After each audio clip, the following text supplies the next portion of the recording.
முதல் வாசகம். நாங்கள் பிற இனத்தாரிடம் செல்கிறோம்.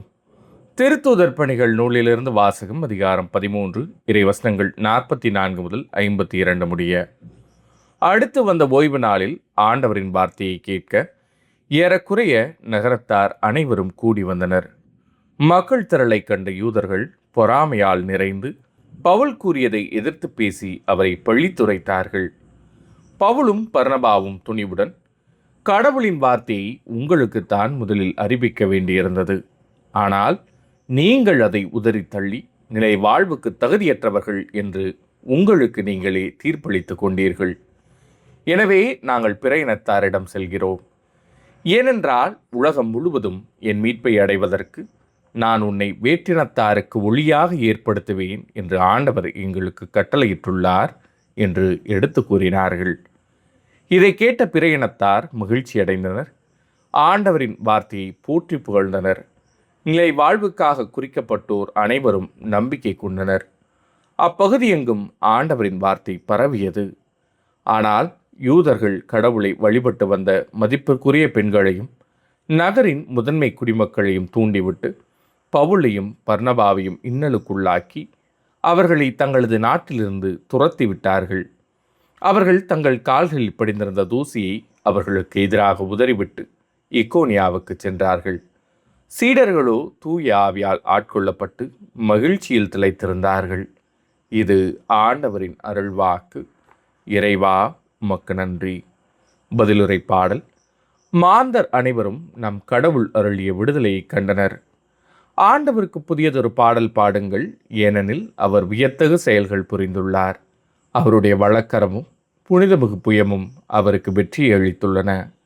மாந்தர் அனைவரும் நம் கடவுள் அருளிய விடுதலையை கண்டனர்.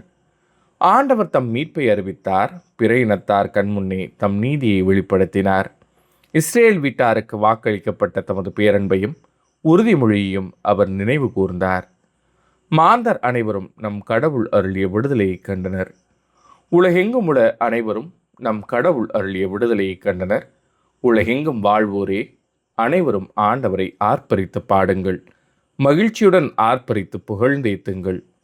மாந்தர் அனைவரும் நம் கடவுள் அருளிய விடுதலையை கண்டனர். நற்செய்திக்கு முன் வாழ்த்தொழி. அல்லேலூயா அல்லேலூயா. என் வார்த்தைகளை நீங்கள் தொடர்ந்து கடைபிடித்து வந்தால் உண்மையில் என் சீடர்களாயிருப்பீர்கள், உண்மையை அறிந்தவர்களாயும் இருப்பீர்கள் என்கிறார் ஆண்டவர். அல்லேலூயா. நற்செய்தி வாசகம். என்னை காண்பது தந்தையை காண்பது ஆகும். யோவான் எழுதிய தூய நற்செய்தியிலிருந்து வாசகம். அதிகாரம் 14, இறைவசனங்கள் 7 முதல் 14 முடிய. அக்காலத்தில் இயேசு தம் சீடரை நோக்கி, நீங்கள் என்னை அறிந்திருந்தால் என் தந்தையையும் அறிந்திருப்பீர்கள். இது முதல் நீங்கள் தந்தையை அறிந்திருக்கிறீர்கள், அவரை கண்டும் இருக்கிறீர்கள் என்றார். அப்போது பிலிப்பு அவரிடம், ஆண்டவரே, தந்தையை எங்களுக்கு காட்டும், அதுவே போதும் என்றார். இயேசு அவரிடம் கூறியது, பிலிப்பே, இவ்வளவு காலம் நான் உங்களோடு இருந்தும் நீ என்னை அறிந்து கொள்ளவில்லையா?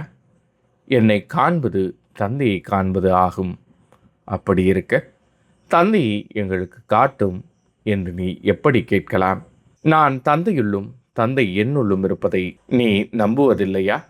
நான் உங்களுக்கு கூறியவற்றை நானாக கூறவில்லை. என்னுள் இருந்து கொண்டு செயலாற்றுபவர் தந்தையே.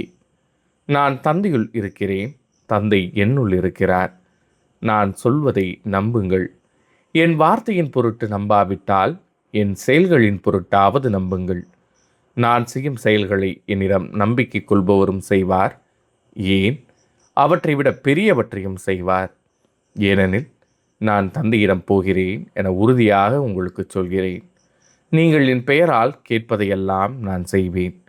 இவ்வாறு தந்தை மகன் வழியாய் மாட்சி பெறுவார். நீங்கள் என் பெயரால் எதை கேட்டாலும் செய்வேன். இது ஆண்டவரின் அருள்வாக்கு. கிறிஸ்துவே உமக்கு புகழ்.